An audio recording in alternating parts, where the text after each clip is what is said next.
This day in sports history.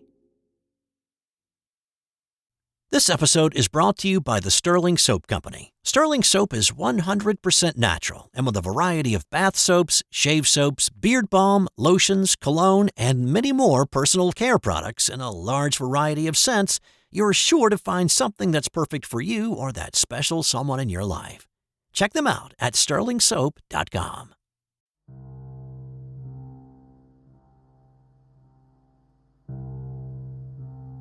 The photographic image is shocking when you see it for the first time. The backdrop is Germany in 1938, so you can at least grasp the gravity of the time. But when you realize that the 11 men in the photograph giving the Nazi salute are members of the English football team, it's hard to come to terms with what you're actually seeing. A world war was on the horizon with Germany's invasion of Poland 15 months in the distance, and European diplomats were using appeasement instead of aggression to tamp down the drums of war. Europe, especially England and France, were war-weary, with the Great War just 2 decades in the past.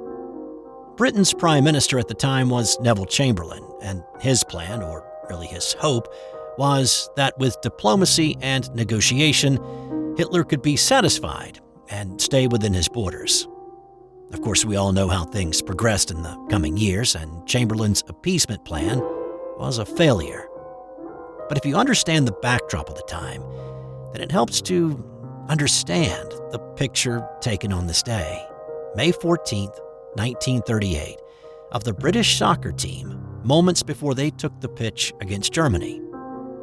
Like a lot of things, the roots run a little deeper, and to truly grasp the meaning of English arms raised in a Nazi salute, you have to go back to a game played in 1935 in England between Germany and the Three Lions at White Hart Lane.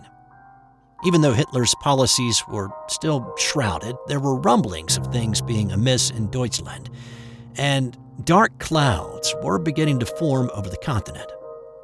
There were calls from Jewish groups to cancel that 1935 match. Sports in general, and soccer in particular, had been mostly apolitical at this point, but that status quo was being challenged. Protesters cried, "Send a message to Hitler that we don't agree with his new nationalist policies and cancel the football match." But tension was rising between England and Germany, and the fear was that using the 1935 match as a political cudgel would enrage Hitler, and the already strained relations between the two would crumble. And so the British government and Football Association refused to step in, and the game was played, with England winning the 35 match 3-0. There were protests outside the stadium that day, but the match went off without any issues inside the stadium, and so the two nations agreed a return match should be scheduled. After negotiations, the two agreed to play a match in Germany on this day in 1938. In March of '38, Germany annexed Austria, which was a direct violation of the Treaty of Versailles. Chamberlain and the British government did not want to respond to Hitler's aggression with any of their own. They were desperate to avoid any direct confrontation. But what to do about the football match? Once again, sport was put in the political crossfire. Add to that, Germany was surging with confidence that they would beat the English. Their annexation of Austria meant that they could add Austrian players to their roster. Austria had beaten England 2-1 in 1936 without any German assistance. And of course, a win on the soccer field would be fuel to Hitler's fire of the superior Aryan race. This match would be played under a microscope with intense pressure on both sides to win. The German/Austrian team was secreted away to the Black Forest 2 weeks before the match to train without distractions for this one game. Germans bought tickets en masse.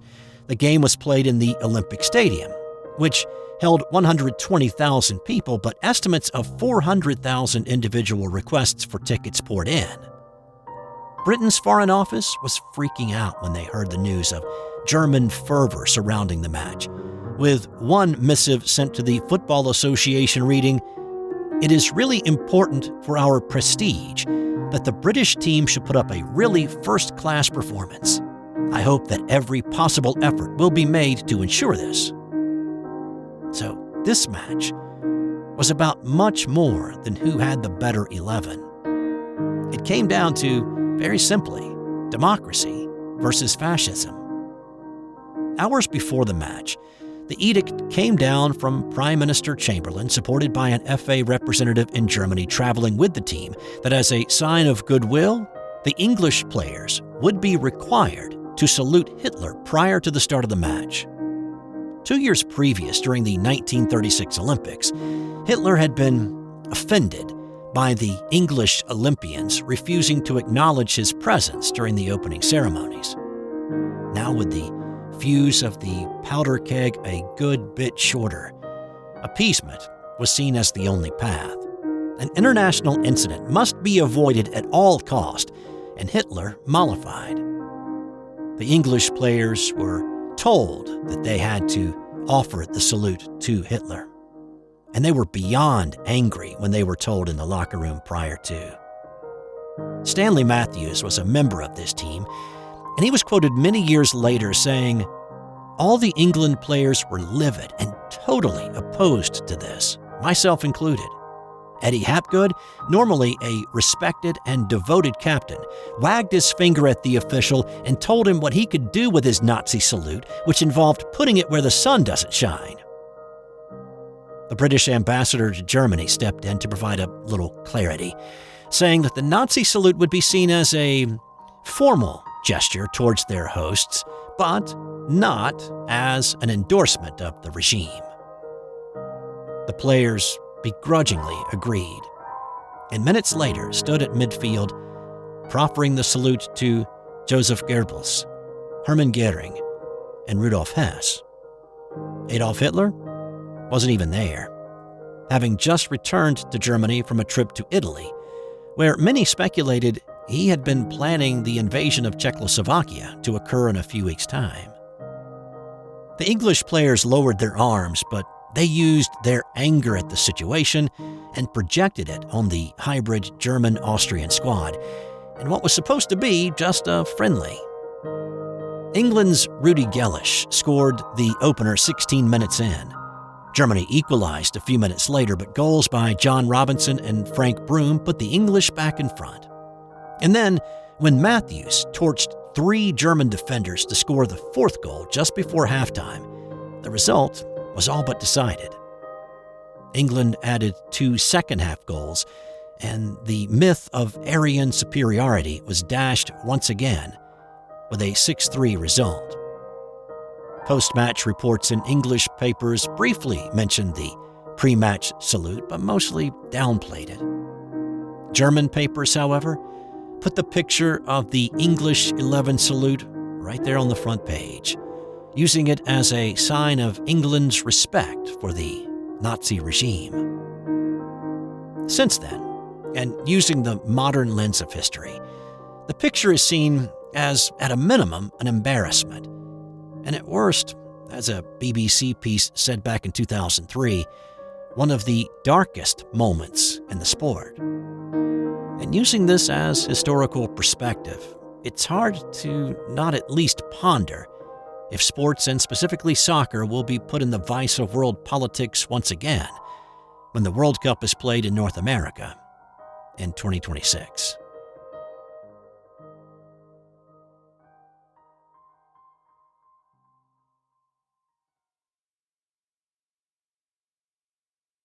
Hey, this is Steve White, the host of This Day in Sports History. Thanks for listening to today's episode. If you're a fan of the show, you may have noticed that I've tossed in a few of these different episodes recently, focused on one story, a different delivery. It takes a little bit longer and requires a little more effort to write these, but I'm wondering if these stories hit a more relatable note with you. You can send me an email at stevewhitevoice@gmail.com. Let me know. Also, I usually use music that I've composed for these episodes, but the music used in today's episode is called Street Life by Lobo Loco and used under the Creative Commons license. You can find the piece at Free Music Archive, and I've put a link in the show notes. Once again, thanks for the listen. I'll be back tomorrow with another edition of This Day in Sports History.